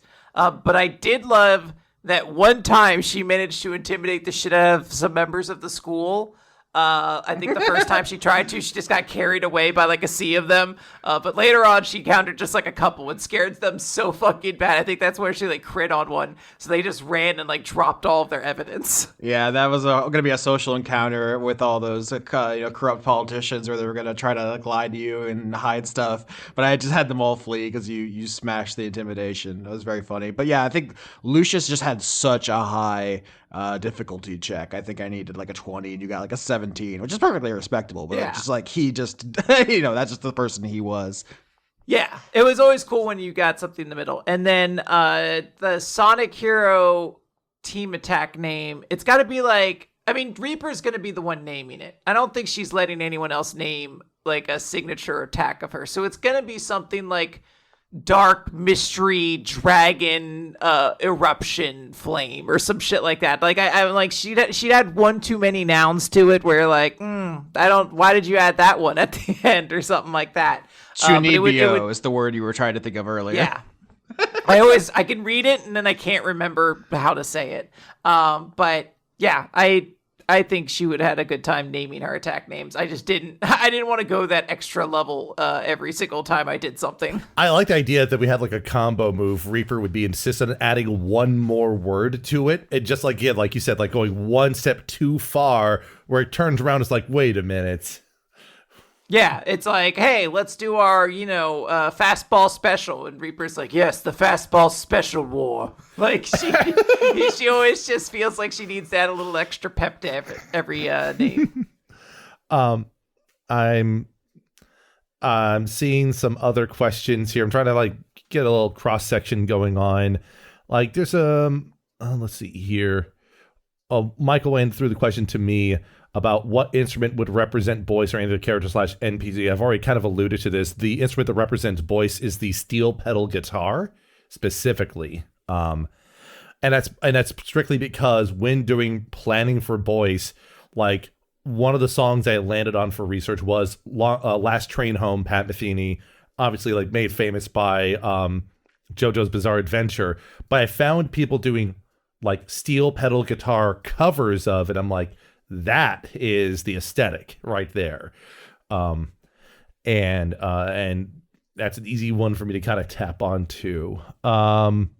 See some other Barbella facing ones, like for Michael Wayne, does Barbella get married in the future? Does she get gay married to Allison in the future? And I mean, whatever kind of marriage she has would be a gay one, because she's drunk so much wine at this point, it would be a waste of the wine not to. what does the wine taste like, by the way? What does the wine that makes you gay taste like? That's the actual follow-up question. That is the follow-up question. I'm going to say it's definitely got very fruity notes. Of course. Yeah. What's the gayest thing it could taste of?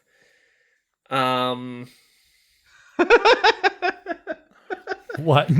We're asking the real questions. This is the kind of stuff people come to the show for. Okay. Yeah. Look, I came up with the wine that makes you gay, so I'm gonna say it's got like a little hint of melons. There you go. There you go. Do you know in Ursula K. Le Guin's Earthsea series, when two women get married, the term for it in universe is they get she-trothed? I think that's fun. I think we should make it canon that Barbella gets she-trothed. Sure. There was a question that was thrown out about like which one was this one here? Oh shoot. This is a weird question here because it's like I have to think through this. Like, what team, if you had to play an NPC from Dry Side, who would you pick? And like, oh god, an NPC from Dry Side. I mean, this question's so easy for me because I had to like conceptually think what the like combat potential of every character was. So like Mox would be like an immediate answer. Commander Cassidy was straight up a character I had planned for season 7 originally. I had like the idea of playing like a paladin of the God King who had finally been dissuaded of like their vision and wanted to pull away and do better. And that was essentially the story of him and Slater. I have an answer. Harvest. Yeah, go for it. Yeah, Harvest would be fun. Yeah. Harvest, I had plans to build out into a full boss encounter. They just never, like, they always appeased him, basically, and they never pushed any of his buttons. So he stayed passive, and I never had to do it. But that's another great character with a ton of potential. You'd have to do a lot of 50s slang lookup, though. That's because that's the list I had for the character, was just a giant list of terms from the 50s. Here's a question for you, Austin. It is about like the resurrection, like empire and stuff like that. So if the Church of the Rattlesnake and the Banyan Tree religion were to have a schism, which would be the Roman Catholic branch and which would be the Eastern Orthodoxy branch? I mean, this is a great question because I think we kind of started with the schism and then became more connected. Right. So it's almost the reverse Protestant Reformation. I think there's a lot of stuff that we can explore there. I don't have a funny answer to this question necessarily because I don't think the material conditions are the same. Like the thing about Catholicism is that it was basically absorbing a lot of pagan religions, and that's where you get like saint worship and stuff. And our universe just doesn't have that analog necessarily. I would think that it would just be like the Rattlesnake is like more of an active god than the tree, which is just kind of chilling. So I mean, I think that makes the Rattlesnake more Catholic. It also reminds me of the amount of times that Laura / Barbella was trying to draw the connection between like the tree and the Rattlesnake and kind of viewing them as like two sides of the same entity effectively. So I think that added to this whole, like, we started with a schism and then we formed an alliance by the end. And I thought it was a really cool place for us to end up at.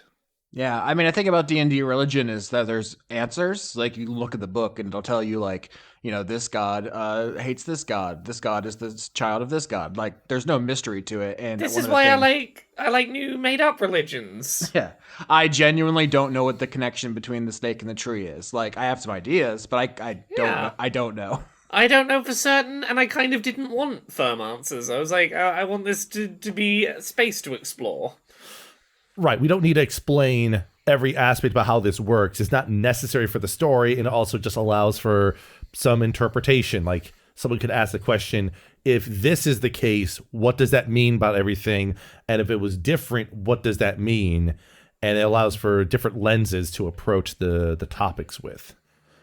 And also, it means you can play a character now, because I think it happens, I think, in modern D&D a lot, is people bring their own life experience to their character in a way that doesn't necessarily make sense. So I've seen a lot of atheist Dungeons and Dragons characters, and it's like, but Tiamat can, like, smack you with her whole hand. Like, I don't know what you mean by that. But in our universe, I don't know, you can just be like, hey, the tree is like a tree, but it's not like, it's not, I don't think it's all that. Yeah. Like, it's just a big tree. You can be like, it's magic in the way that, like, my friend Brian is magic. It's not magic in the, like, could rewrite reality, like, by thinking about it kind of magic. Yeah, so atheism's back on the menu. Right.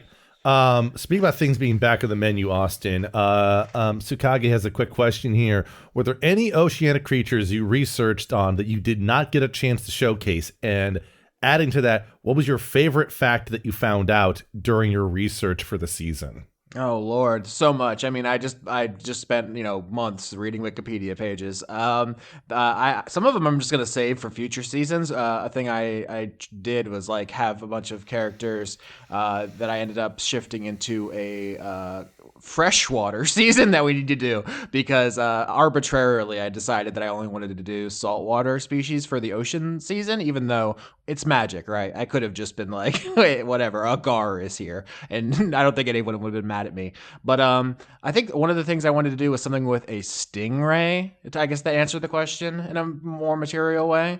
I think that's a cool animal. It's also, a very Florida animal. Our Tampa Bay Devil Rays. They're not the Devil Rays anymore, but you know what I mean. And I was actually thinking of that, tying that in with Barbella stealing the liver from that devil. And I was going to have it be a Devil Ray. And I was like, I don't know, but whatever, it's fine. And it didn't happen. I like that you took responsibility, and it also gave you something to heal when you threw yourself into the resurrection well. So I'm happy with how it all worked out. Yeah. Let's see. There's some people who like throw me questions about spells, like Michael Wayne asking about finding a narrative purpose in spells, and like another person asking, this is Tsukage, asking was like there's about like, I'm trying to remember the specific question here about like particular favorite spells in terms of manipulation for damage, and like. This was another thing where, like, for me with Boyce, with every character I play, I try to have a little bit of a twist in how I'm interpreting the different classes. And in this case here, I just wanted to go hog wild with the scribe wizards, just like manipulating damage types. And I mentioned this in the Discord server. It ended up actually playing narratively well with Boyce because the damage transposition actually makes more sense from the perspective of him taking the shape of a spell as designed by Ali and then changing the inner workings of it to make it do different damage. So like that was like some clandestine, like it just like happened to work really nicely. In terms of favorite transposition, I think simplest answer is just using Thunderball during the tournament arc to blow up that one foe by taking Fireball to make it do thunder damage to blow something up was a nice way to capstone a fight, kind of flaunt that sort of stuff. Also, anytime I was using radiant damage against Master Evers was also a very pleasant thing. And as for like narrative things with spells, as much as people like to point out like my inclination towards mechanical stuff, I've become progressively more interested in just sort of picking what is an interesting choice rather than like what is the optimal choice when it comes to like spell selection and otherwise. So a lot of the spells I picked up later on in the campaign were things like creation. Let's see. I remember picking up creation as one of my spells. Like telepathic bond was a spell I picked up I never got to use. Fabricate, so spells that were not going to have any combative application, but spells I thought would make sense for Boyce to have in his kit from this is what tools he would have had to work off of, sort of thing. I still ended up falling on some of the cheesy options because Fireball is just too useful as a spell for what was going on a lot of the times. Yeah, that Coral Golem fight wasn't like a puzzle or anything, but it just narratively, I was like, it's extremely weak to thunder and it has a sky high AC, and like you probably would have just straight up lost if you hadn't switched your damage type. So that just all worked out. It's just like I just had to be true to what Coral is. I will say, to answer a previous question I forgot to answer, which is the most interesting ocean fact, and it was that light functions differently after a certain depth. Right. Like I talked about the stopgap Blues Jaw, which like hunts with a red flashlight, essentially, that it can project from its body, just because nothing else down there can see like red. I don't know. That's like there's some shit going on this planet that is just not for us humans to know. I got a few more left here. One question for everyone at the table here from Tsukagi is there a scene that you would love to see depicted by any of the artists out in the fan base? Obviously, if people want to do stuff, I'm happy to commission appropriately and stuff like that. But is there any particular scene that stands as like, this would be cool to see depicted in some capacity?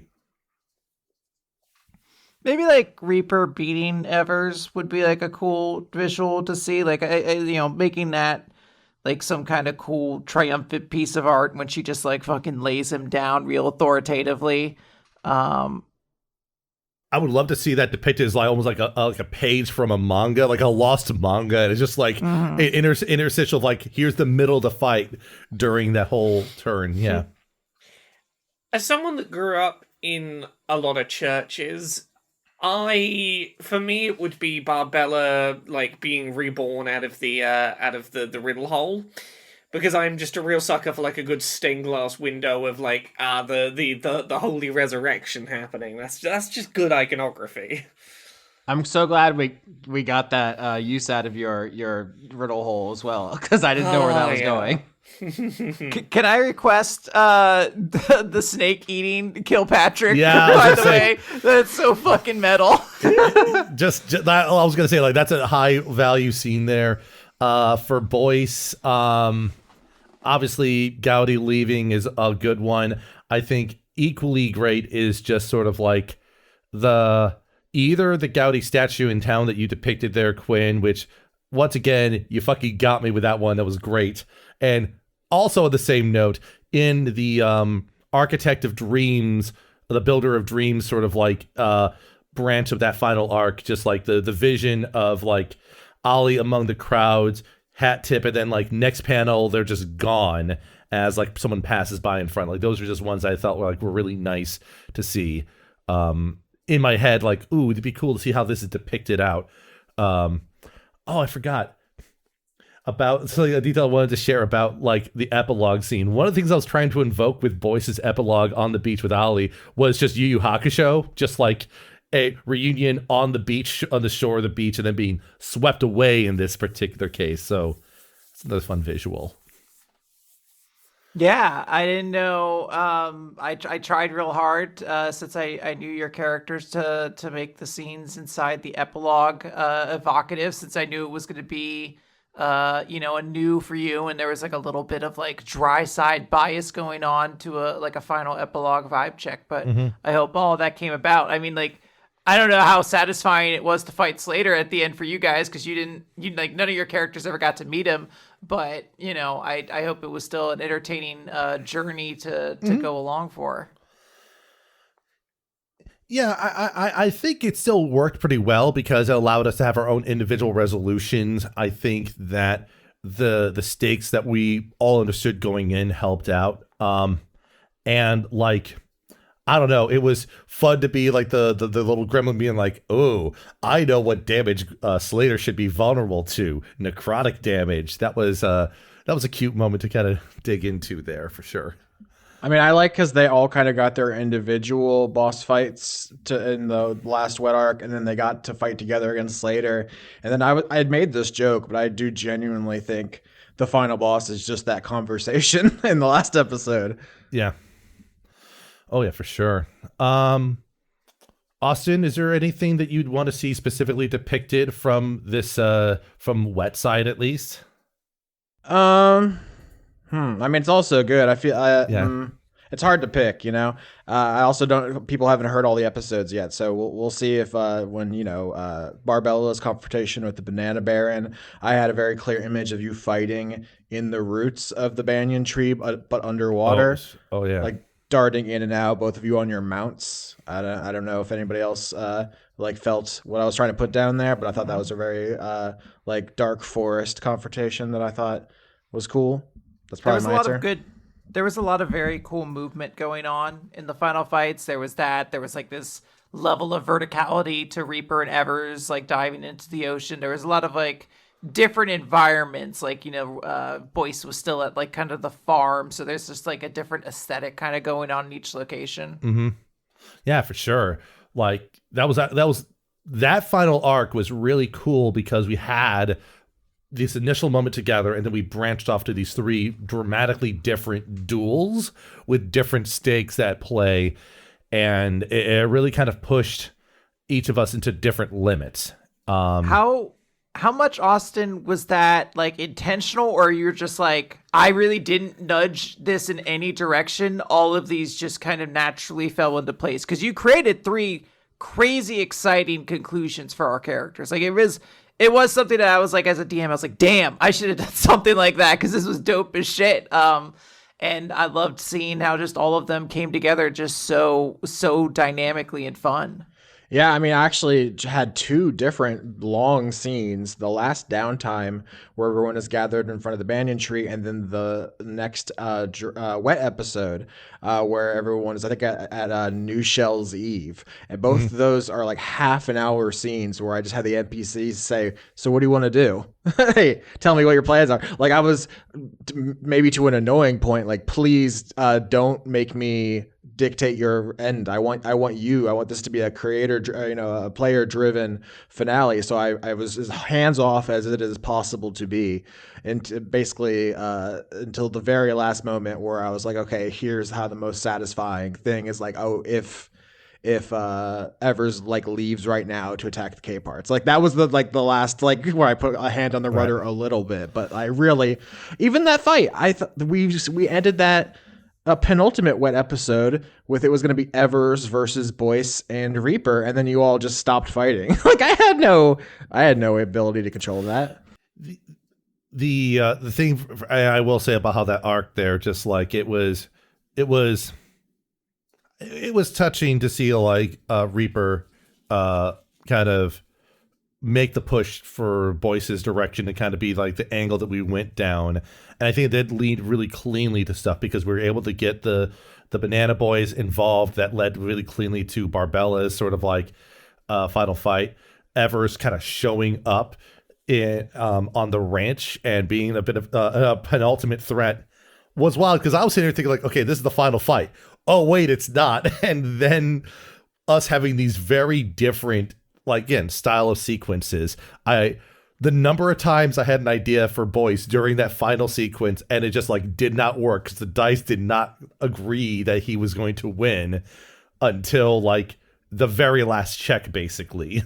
Yeah, I thought it would have been cool if that deception check would have had all your pursuers die in the brine pool. That would have been sick, and the dice just didn't want it to happen, like stuff like that. But yeah, I mean, if you actually map it out, like when you were all in the whale's stomach or whatever, I didn't say like you should split up so you could have separate finales. Like you just had different goals. Barbara's like, I need to go to church, and the rest of you are like, we have to go get Porter. Like that was just. Yeah, completely. Out of my hands, essentially. Porter, posthumously named Potter because I forgot what her name was. Just like, oh shit. Owned. Owned. So I got two last questions I'm going to pull from the pool here. Here's a simple one for Laura. What is Barbella's morning exercise regime like? Yeah, so the one that's come to mind is the workout routine from One Punch Man, which is the story of a man who punches so hard that one punch will kill anything. And his workout routine is every morning 100 push-ups, 100 sit-ups, 100 squats, and a 10K run. And that's it. And I'm like, I like that. It's clean, it's efficient, but also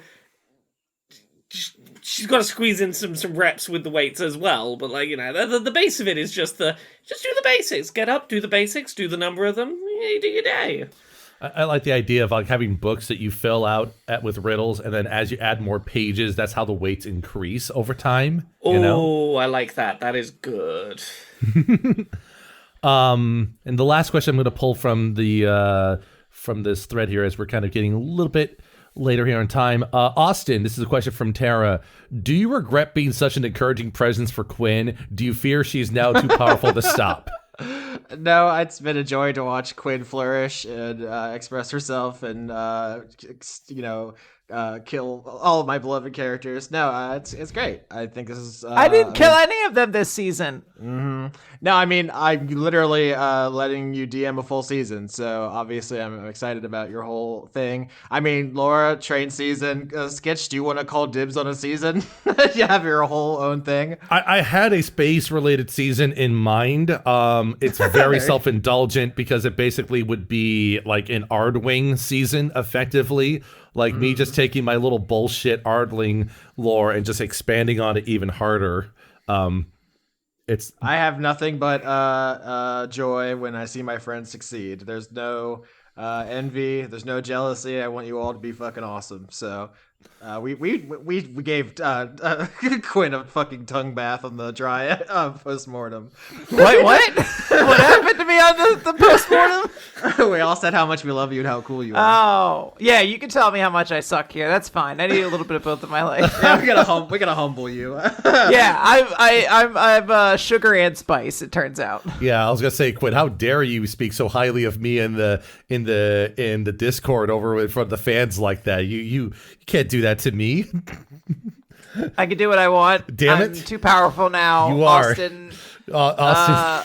Austin said that I could DM something, and now I've decided to spread my loving kindness. Everyone gets to see what my DMing style is, which is generally like, I love you and your character so much, please do more of your cool things. So look at what I built so that you could punch it and knock it over and enjoy yourself.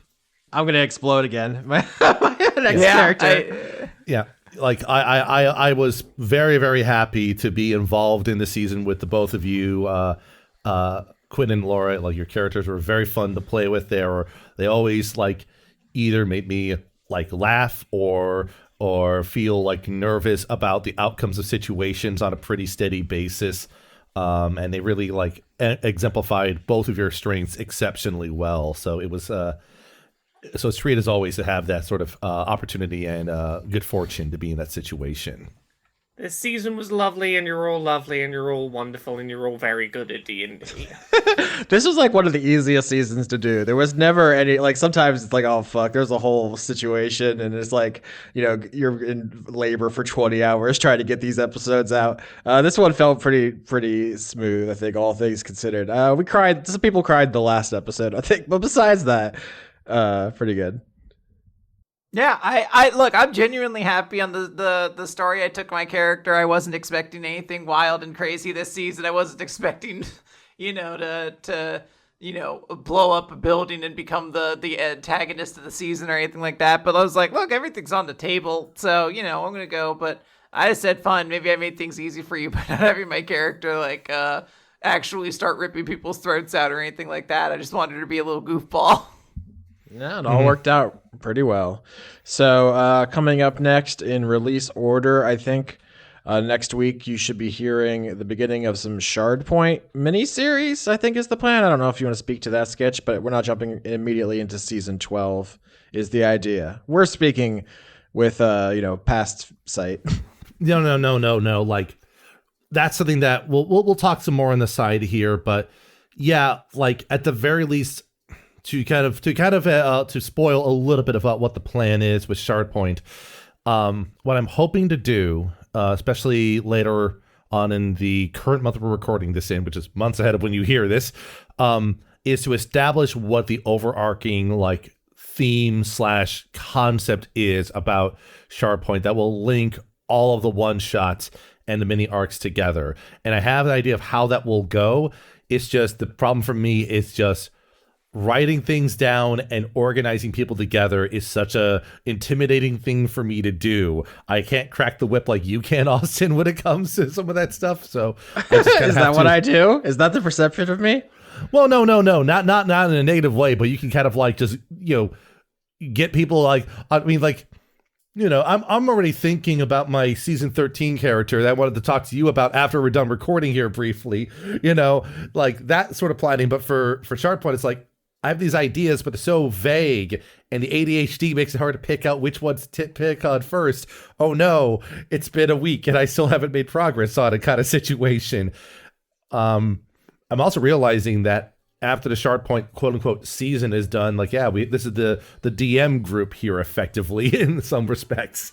Oh yeah, I didn't even think of that. I was definitely thinking Dry Team is like Dan and Sarah's first big season, so that one was like, oh, they have 2.5 hours of thoughts. When I was like, oh, this one maybe we'll only reach an hour because obviously we've all talked ourselves to death. But nope, regular episode, it always is. Yeah. We're professional wafflers. We can talk forever. Absolutely. I don't know if you have a riddle you want to send us out on, Laura, but I was looking through the magic cards to try to find an annoying one, and I instead found a quote that I wish I had a character say to Barbella. From the Sphinx of Magosi, it says, "A riddle is nothing more than a trap for small minds, baited with the promise of understanding." Whoa. I would end on a riddle, but that's perfect. That's it. That's it. That makes you fucking think. That would have been hard if Banana Baron was like, fucking riddles suck. What if the biggest antagonist just came up to you and was like, your interests blow? Yeah. So boring. My riddle is simply a statement. Therefore, no answer. Fuck you.